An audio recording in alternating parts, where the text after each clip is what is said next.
18 বছরের একটি মেয়েকে আমি মনে প্রাণে আমার নিজের ছোট বোনের মতো ভালোবাসি। তার ব্যাপারে কোনো সময় আমার মনে কোনো খারাপ চিন্তা ভাবনা আসে নাই। আমি কি বোন হিসাবে তার সাথে কথা বলতে দেখা করতে পারবো?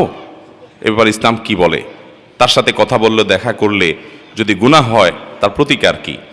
দেখেন, যাকে আপনি বিবাহ করতে পারবেন, মানে আইনগতভাবে যাকে বিবাহ করতে কোনো অসুবিধা নাই, অর্থাৎ তিনি আপনার রক্ত সম্পর্কীয় কোনো নারী নন, আপনার বোন নন, আপনার মা নন, আপনার ফুফু নন, হ্যাঁ, এরকম কোনো নারী যদি হন, তাহলে সেক্ষেত্রে আপনি তাকে যতই বোনের মতো দেখেন, যতই মায়ের মতো দেখেন, ভদ্র মহিলা মূলত আপনার স্ত্রী হওয়ার মতো। অস্বীকার করার সুযোগ আছে? তাকে বিয়ে করতে চাইলে করা যাবে কি যাবে না? দেখেন, আল্লাহ রাব্বুল আলামিন পরপুরুষকে পরনারীর সাথে পর্দা মেনটেন করতে বলেছেন। কেন?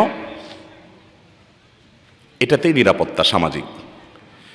সারা পৃথিবী যত পদ্ধতি অ্যাপ্লাই করে দেখবে, শতভাগ নিশ্চিত ফেলিওর হবে।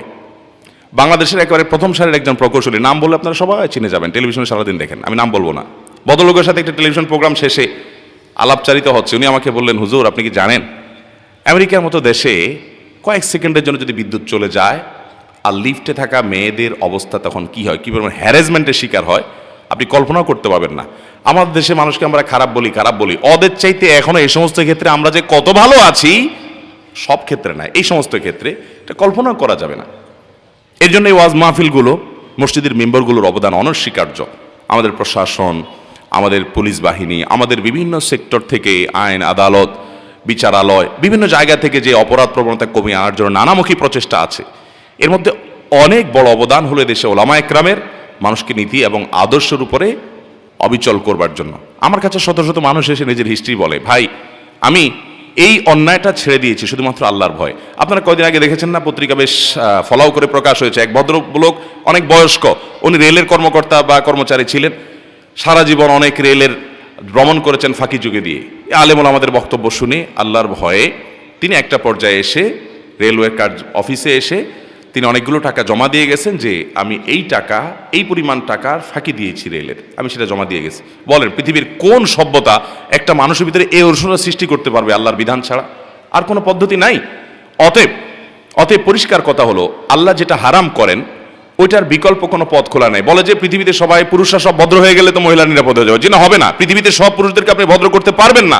ইউরোপ আমেরিকাতে হয় না, ওরা আমাদের চাইতে অনেক শিক্ষিত, অনেক উন্নত, অনেক এগিয়ে আছে, কিন্তু তারা ভদ্র হতে পারে না। সবাই তাদের দেশে সর্বত্র নারী নিগ্রহের শিকার হচ্ছে, পাশবিক এবং যৌন নির্যাতন নিপীড়নের শিকার হচ্ছে, রক্ষার উপায় নাই। অতএব পর্দার বিধান এটা না মানলে আপনি পরিপূর্ণভাবে, হ্যাঁ সাময়িক কোনো ক্ষেত্রে সলভ হতে পারে, পরিপূর্ণ সমস্যার সমাধান হবে না।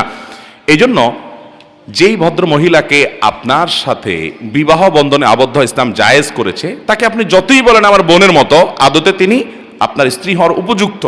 বিধায় হতে পারে, আমি আপনাকে বিশ্বাস করি, অবিশ্বাস করি না যে হ্যাঁ আপনার মনে কোনো বাজে চিন্তা নাই, কিন্তু বাজে চিন্তা আসতে সময় লাগবে না। ইসলাম এটাকে নিষেধ করেছে, আপনি তার সাথে রিলেশন করবেন না, হয় বিয়ে করে ফেলবেন যদি বিবাহ করার মতো হয়, আর না হলে রাখবেন না। হ্যাঁ, এজ এ মানুষ তাকে ভালো লাগে, তার উপকার করতে চান, তো এটার জন্য বেপর দেওয়ার দরকার নেই। তো আপনি ওদের মধ্যে হেল্প করেন, সাহায্য করেন, অসুবিধা কোথায়? একজন অভাবী নারী, তাকে হেল্প করবেন, সমস্যাটা কোথায়? আমরা আমাদের আসুন্নাহ ফাউন্ডেশন থেকে শত হাজার মানুষকে সারা দেশে আমরা সেবাদিক কাজ করি। কই 10,000 কম্বল বিতরণ করে ফেলেছি গত 1 মাসে, আলহামদুলিল্লাহ।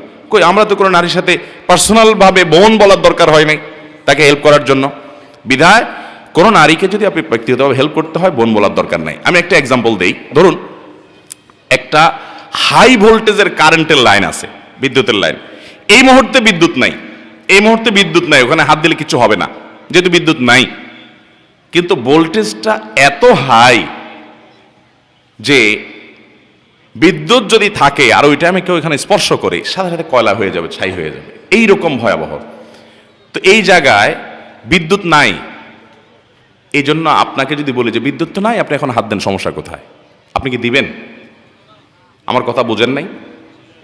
বিদ্যুতের একটা লাইন লিক আছে, লাইনটা খুব হাই ভোল্টেজ, আপনাকে আমি বললাম ভাই এখন তো বিদ্যুৎ চলে গেছে, বিদ্যুৎ নাই, আপনি হাত দেন, সমস্যা কোথায়? আপনি দিবেন? কেন দিবেন না? কখন আসবে ঠিক ঠিকানা, যদি আইসা পড়ে তখন অবস্থা কি হবে? ঠিক কিনা বলেন? এই রিস্ক কেউ কখনো নেয় না। যে নারীকে আপনার বোনের মতো মনে হয়, পবিত্র মন, আপনার মনে কোনো বাজে চিন্তা আসছে না, আমি রেসপেক্ট করি, আপনাকে বিশ্বাস করি, কিন্তু কখন যে আপনার মনে আসবে সেটার কোনো ঠিক ঠিকানা। এই জন্য ইসলাম বলেছে আপনাকে আগে থেকে সাবধান হতে হবে, সাবধান হতে হবে, এর কোনো বিকল্প। অনেকে বোন পাতে, ধর্মের ভাই, ধর্মের বোন, ধর্মের বাপ, এরপরে পত্রিকা নিউজ হয় এই ধর্মের বোন নিয়ে পালায় চলে গেছে, হয় কি হয় না বলেন? বিধায় এগুলো করা জায়েজ নাই। ইসলাম মানার ভিতরে কল্যাণ আছে, এটা না মানার ভিতরে অকল্যাণ আছে, আমাদের বুঝে আসুক বা না আসুক। আল্লাহ তাআলা আমাদেরকে পরিপূর্ণভাবে ভালো মুসলমান হওয়ার তৌফিক দান করুন।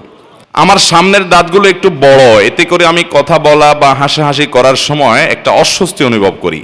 এছাড়া এর কারণে আমার ঠোঁটগুলো অনেক সময় আঘাতপ্রাপ্ত হয়। এমন অবস্থায় আমি যদি দাঁতগুলো স্কেলিং করি, ছোট করে নেই, তা কতটা শরীয়তসম্মত হবে? না, হাসির বিষয় না, দরকারি প্রশ্ন। কারণ এই প্রশ্ন যিনি করেছেন উনিও আয়াতটা হয়তো জানেন, সেজন্য প্রশ্ন করেছেন। আল্লাহ কোরআনে কারিমে বলেছেন লা তাগয়িরা লিখালকিল্লাহ, আল্লাহ সৃষ্টিতে পরিবর্তন করা জায়েজ নাই। কেউ আজকাল দেখবেন ওই যে জাপানে একটা যুবক না কয়দিন আগে বাইর হয়েছে যে সে কুকুর হয়ে গেছে অনেক টাকা খরচ করে। মানুষের কত অদ্ভুত অদ্ভুত চাওয়া হয়। কিয়ামতের আগে বহুত পাগলামি ছাগলামি দেখবেন, নবী সাল্লাল্লাহু আলাইহি ওয়াসাল্লাম বলে গেছেন বহুত পাগলামি হবে, কিন্তু এগুলো দেখে অবাক হওয়ার কিছু নাই। সায়েন্স টেকনোলজির উন্নতিতে আরো অনেক কিছু হবে। একটা সময় তো দাজ্জাল এসে নিজেকে আল্লাহ দাবি করবে, সেই সময়টাও আসবে এবং গোটা ওয়ার্ল্ডের সকল পাওয়ার একটা ব্যক্তির হাতে চলে যাবে। আস্তে আস্তে এটা কুকিত হয়ে যাচ্ছে, এটা সীমিত হয়ে আসছে, একটা ব্যক্তির কাছে চলে যাবে। এগুলো সব নবী সাল্লাল্লাহু আলাইহি ওয়াসাল্লাম বলে গেছেন। বিধায় অবাক হওয়ার কিছু নেই। দলে দলে মানুষ বেঈমান হয়ে যাবে, মুসলমানের সন্তান ইসলামের পাশে সন্দিহান হয়ে যাবে, কারণ এই সমস্ত চাকচিক্য দেখে। যাই হোক, তো আজকাল যেহেতু অনেক কিছুই করা যায়, এই জন্য আল্লাহ সৃষ্টিতে ব্যাপক পরিবর্তন করার একটা প্রবণতা আছে, এটা জায়েজ নেই। কিন্তু কারো দাঁত উঁচা আছে, তিনি দাঁতটাকে ট্রিটমেন্টের মাধ্যমে এটাকে সমান করলেন, কোনো অসুবিধা নেই। এটা তো তার একটা ত্রুটি, একটা অসুবিধা, এটা ট্রিটমেন্ট, চিকিৎসার অংশ। আর চিকিৎসার ব্যাপারে নবী সাল্লাল্লাহু আলাইহি ওয়াসাল্লাম বলেছেন তোমরা চিকিৎসা গ্রহণ করো, নির্দেশ করেছেন তিনি, চিকিৎসা গ্রহণ করতে হবে। আপনি অসুস্থ থাকতে ইসলাম বলে নাই আপনাকে সুস্থ থাকবেন, সেজন্য আপনি সুস্থতার অংশ হিসাবে দাঁত কেটে বা যেভাবে হোক অপারেশন করে আপনি যদি সমান করতে পারেন, এটা প্রশংসনীয়, এটা নিন্দনীয় কিছু নয়। শুধু দাঁত কেন, অন্য অনেক ক্ষেত্রে হতে পারে। কারো ধরেন আঙ্গুল আছে 6টা হাতে, একটা অতিরিক্ত আঙ্গুল আছে, একটা মানুষের 6টা আঙ্গুল তো হয় না নর্মালি, কিন্তু তার আঙ্গুলের কারণে অসুবিধা আছে, তিনি অপারেশন করে এটাকে সমান করলেন, কোনো অসুবিধা নেই। একজন মানুষ তিনি পুরুষ, কিন্তু তার ভিতরে মেয়েলি দিক আছে, জিনগতভাবে তিনি পুরুষ, এটা প্রমাণিত, বাট মেয়েলি কিছু স্বভাব আছে। ট্রিটমেন্টের মাধ্যমে এটা যদি সুস্থ করে তোলা যায়, জায়েজ আছে, বরং এটা প্রশংসনীয়। অতএব দাঁতের ক্ষেত্রে যদি কারো এরকম হয়, অনেকের উঁচা দাঁত থাকে এবং এর কারণে অসুবিধা তৈরি হয়, দৃষ্টিকটু হয়, উনি এটা ট্রিটমেন্ট করে সমান করতে কোনো অসুবিধা নাই। একজন ছেলে হয়ে আমি যদি জেন্টস পার্লারে গিয়ে আমার মুখের দাগ, ব্রণ ইত্যাদি ওয়াশ করে নেই, তাহলে কি কোনো পাপ হবে? না, পাপ হবে না। এই যে একই কারণে যে এগুলো তো শরীরের মধ্যে ত্রুটি, এটা তো এক ধরনের রোগ, অসুবিধা, অতএব এগুলো আপনি অপারেশন করে ফেলে দিলেন, এটা তো অসুবিধা নেই। কিন্তু আপনি ওই যে ব্রু প্লাগ করলেন, আপনি নারী হয়ে পুরুষ, পুরুষ হয়ে নারীর বেশ ধারণ করলেন, মৌলিক পরিবর্তন করে ফেললেন, সেগুলো জায়েজ নয়। আল্লাহ এভাবে সৃষ্টি করেছেন। দুনিয়াতে এখন এই যে আপনার জিনের উপরে মানুষের সৃষ্টির বিভিন্ন, এমনকি এই যে আপনার ফলের যে জিন আছে এগুলোর উপরে গবেষণা করে অনেক কিছু হচ্ছে। আপনার উন্নত অনেক দেশে ধরেন একটা আঙ্গুর, ওই বড় কোমড়ার জিন আঙ্গুরের মধ্যে প্রয়োগ করে আঙ্গুরের কোমড়া মতো বানায় ফেলতেছে, এটাও সম্ভব। অনেক দেশে এগুলোর উপরে নিষেধাজ্ঞা পর্যন্ত দেওয়া আছে নানা কারণে। তো তথ্য প্রযুক্তির উন্নতিতে অনেক কিছুই হবে। আমাদের পরবর্তী জেনারেশন তো এমন একটা জায়গায় যাবে যে তাদের ইমানের উপর টিকে থাকা সো টাফ হয়ে যাবে। অলরেডি এখনই একটু 2-4 কলম পড়ালেখা করলে পোলাপান ছেলেমেয়েরা ইসলামটাকে সেকেলে সেকেলে মনে করা শুরু করে। নবী করিম সাল্লাল্লাহু আলাইহি ওয়াসাল্লামের প্রত্যেকটা ছত্রে ছত্রে ভবিষ্যদ্বাণী করে গেছেন যে কি হবে কিয়ামতের আগে। আল্লাহ তাআলা আমাদেরকে ভয়াবহ সময়গুলোতে ইমানের উপর অটল থাকার তৌফিক দান করুন, এসব বিভ্রান্তির জন্য আমাদেরকে বেঈমান না করে।